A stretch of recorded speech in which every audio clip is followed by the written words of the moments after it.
Hey guys, welcome back. I decided to upload another video. I want to thank the subscribers that stayed. Wasn't expected really, but I'll treat you with something that's probably out of style now. We have a box of Modern Horizons. I had an extra one. Decided we needed to open it. So if you're wondering, I did die and I got resurrected. You know, and the crazy thing is someone demonic tutored to get that resurrection to get me back. That was the crazy thing. So what's new? I decided to do this upstairs, basically in my kitchen bar. And I just installed a new selectable LED light. I'm using 5K, which is the brightest one. You get 3, 4, and 5 that are selectable on this particular light. Discover greatness. Look at that. I mean, look how epic that is.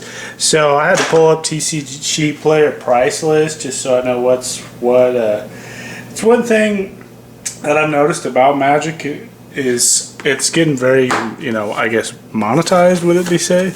So everybody's basing their boxes off, you know, money and this and that, and I don't know, I just kind of like to enjoy the cards. Yeah, the money's nice when you kind of hit the lottery, but like, how often is that? Seriously. So I don't know, it just seems like that's what everybody's doing, is kind of basing their boxes off just the money. And or when I say everybody, most people. But so yeah, you know, some people I listen to, that's what they kind of talk about is when Magic first started. They didn't, you know, what the price was, and unless you had a duelist or a scry. So really don't know what's what. This is my first pack I've opened of this set.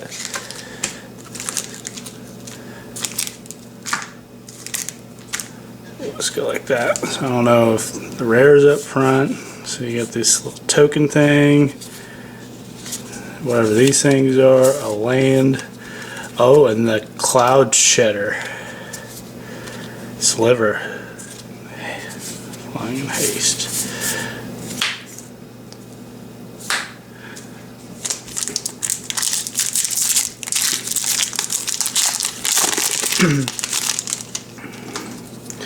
You know, that's one thing. Money, you know, kind of seems to corrupt everything, right? So, like, Magic isn't going to be any different. I'm struggling here. Figure out the way these damn packs are aligned. Winds of Abandon. So, I don't really see either of those towards the top.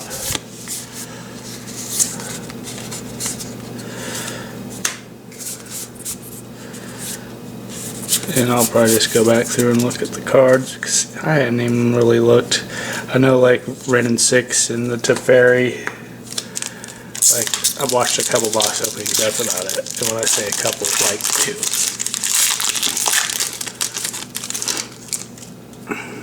2. Ooh, a foil token. I didn't know they were making those. It's a zombie even. I mean, definitely got poop in their pants. That's for sure.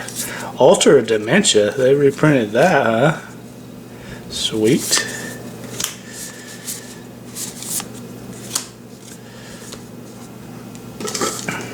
So I had very lucky for the opportunity to take a vacation to the West Coast from the Midwest here, and got to see some pretty cool things. We went to Mesa Verde, Colorado first.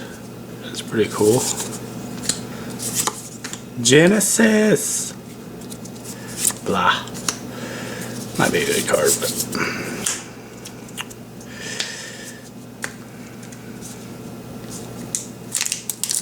and Mesa Verde is pretty cool. They got like the palaces, and you can do a lot of hiking. And it's Colorado. It's beautiful. And then we went, stayed at a little hotel in Ely, Nevada, a little casino hotel. It was really nice, actually. Aria of Flame. Gains 10 life. Weird. So far, blah. And then from there, we went to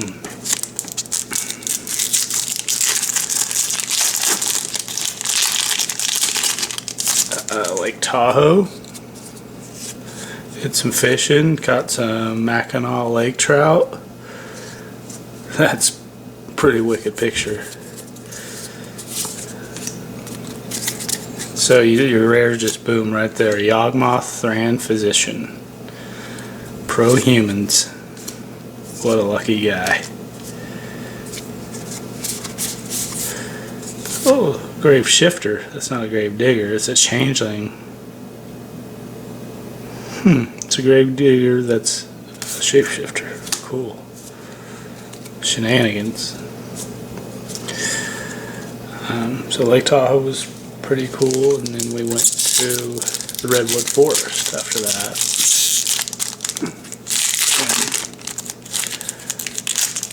Pretty awesome. Pretty awesome, not gonna lie. And then we went up to Oregon, and Oregon's beautiful too. So yeah, Northwest, Pacific Northwest. Sorry, I'm probably like the only person to ever like actually look at those things. Nimble Mongoose is my rare. No. Hogok. So that's my first non-token foil. It's my first. Okay, Yawgmoth was mythic. I didn't notice the orange to that.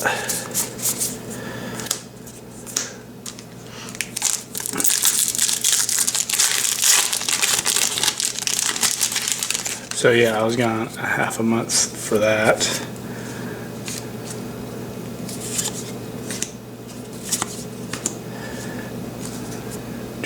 Green Bear.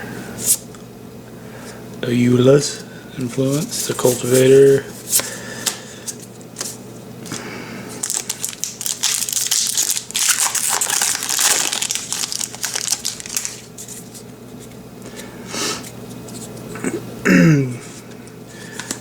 So there for a while, towards the beginning of the year. Force of Vigor. Blah. You know, besides playing MTG Arena, I was playing Days Gone on the PS4. I really enjoyed that game. Game Informer gave it a kind of a crappy score, in my opinion. Probably because it's a standalone game and they're haters, I guess. I don't know. Because I thought it was, personally, every bit as good as Red Dead 2. Because it was different. I guess I like different. So if you don't like different, you like more of the same, maybe not for you. But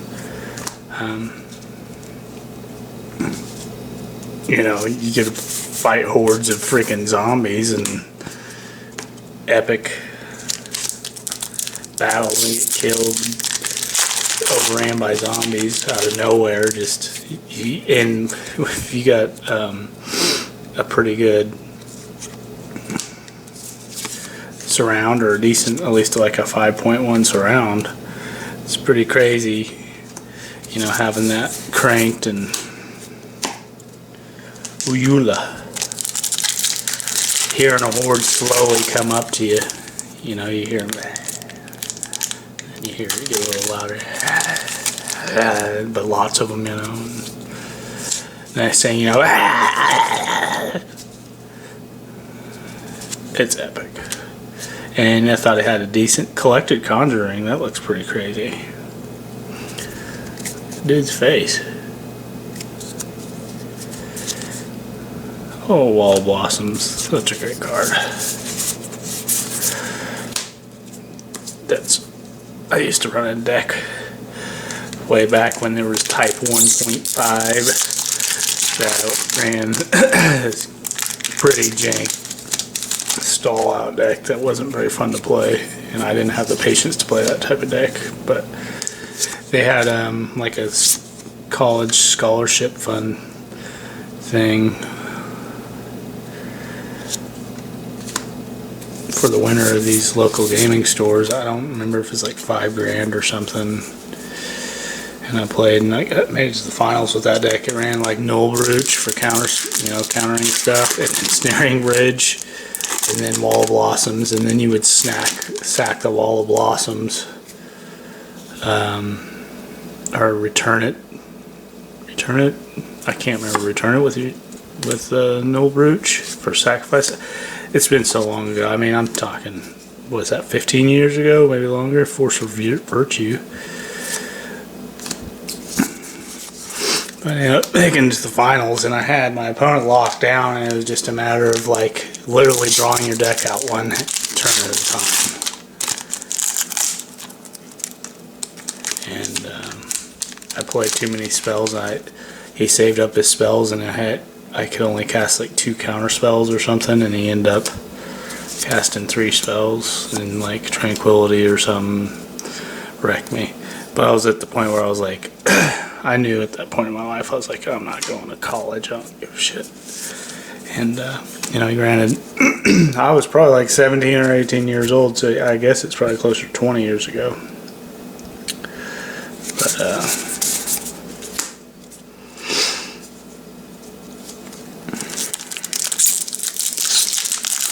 Wall of Blossoms kind of remind me of.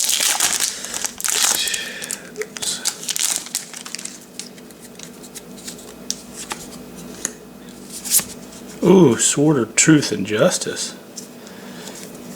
This is Mythic number 2. Fact or Fiction, I mean, I've noticed these newer sets are coming out. I guess instead of trying to make cards crappier, which they probably did for a while, they're making them stronger. And, Fact or Fiction used to be like one of the strongest blue cards. Oh my god, we about died there. So, yeah,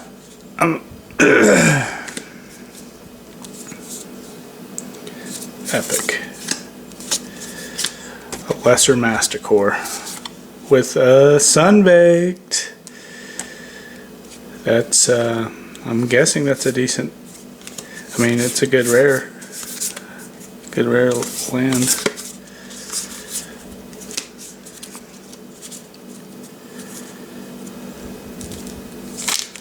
I guess they're probably better than the core lands. And I didn't open any Dragon's Maze. I probably should have, but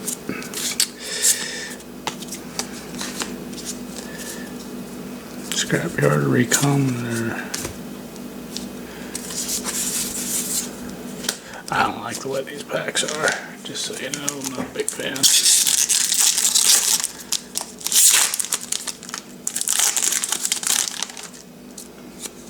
Probably because I don't know what I'm doing here, because I'm a Giver of Runes. Another target creature you control gains protection from colors or from the color of your choice. Oh wow, that's pretty sweet.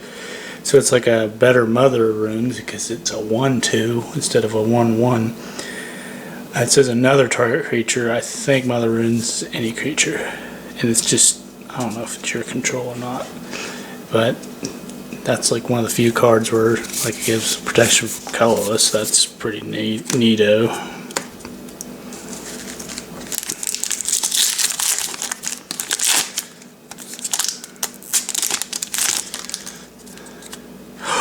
Foil illusion. And Reap the Past. Are you reaping the past? I don't really play too much Modern per se, I guess. I play a lot, but I play Commander with some buddies, and that's about it. And I play MTG Arena, which, oh my gosh, another Sunbaked Canyon. That's like, in the 2 boxes, I think, box openings I watch, I think that they open one of each.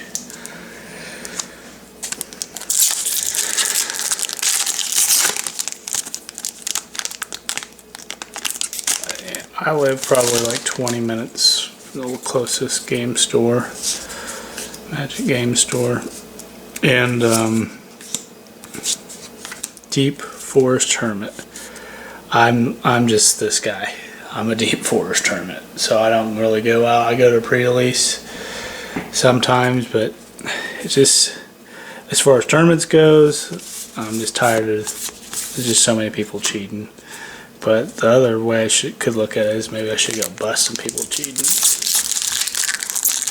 But the problem is I get kind of an anger issue, and that, at the very least, I could get myself kicked out by yelling at somebody, because that's basically stealing, and it's happened to me multiple times, I'm sure. And people do whatever they have to do to win, and it's not my cup of tea. Like, I want to win something honorably and with integrity, and I don't mean shit to some of these people. Ranger Captain of Eos. There we go. Probably not the best mythic value-wise, but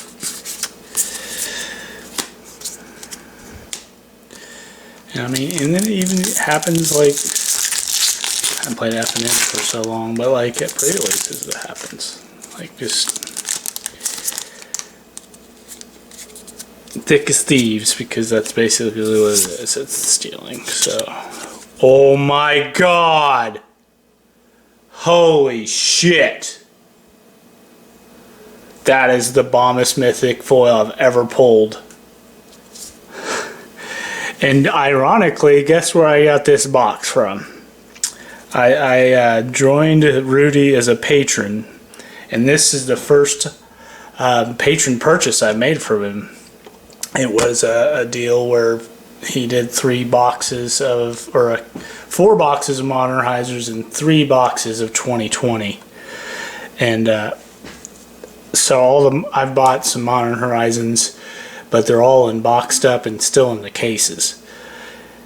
And so the box contained, the 3 case still boxed product of the Horizons and 1 loose box. And that's why I decided to open this, because it's like, what am I going to do with 1 loose box? So, and I was like, this is from Rudy, so maybe I'll get some of that Rudy luck, because he always be opening them bombs. And I didn't even see what my rare was in that pack. I just lost it. I missed it. I put my cards down. Okay, the pack's still over here. Whew. I opened another pack and everything. So, Archmage's Charm. That was the rare. I thought it was a pack negation too. I would have just lost it, but I'm assuming this is a good card. You can counter a spell. His 3 blue. I don't think that's going to be high value, but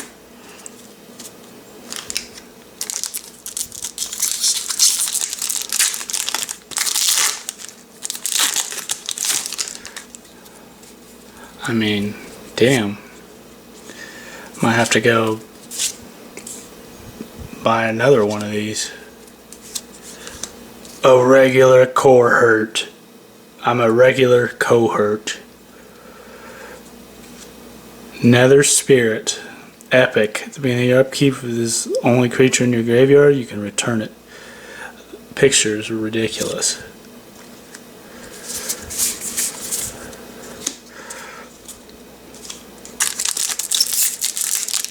So if you watch any others, like Ultimate Masters openings, in my career, I have not opened any really crazy foils. And I've been playing since Revised, basically. Like, you could still find Revised in stores at my local gaming store. But Ice Age was right before Ice Age came out. Homelands. I mean, I came in when I had 14-year-old money.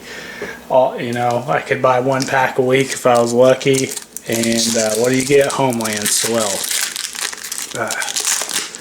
unfortunately for me, I wasn't in the right place at the right time.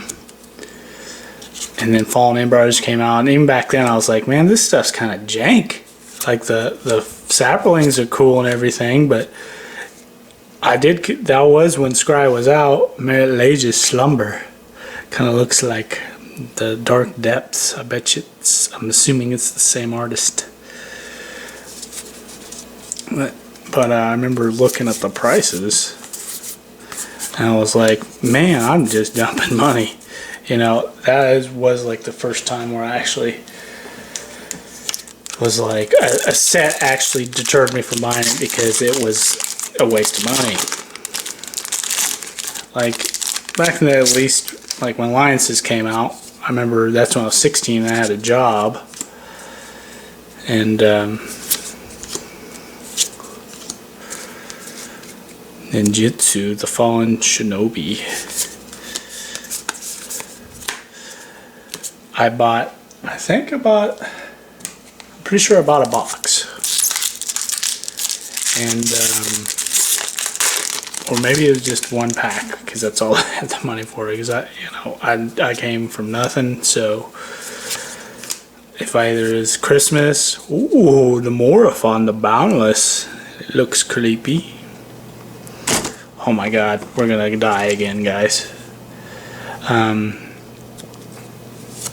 my first pack, I opened Lord of Tressorhorn. I was so enamored with it because I really didn't get to see much Legends, and you know, that was one of the first big gold creatures, you know, that I opened.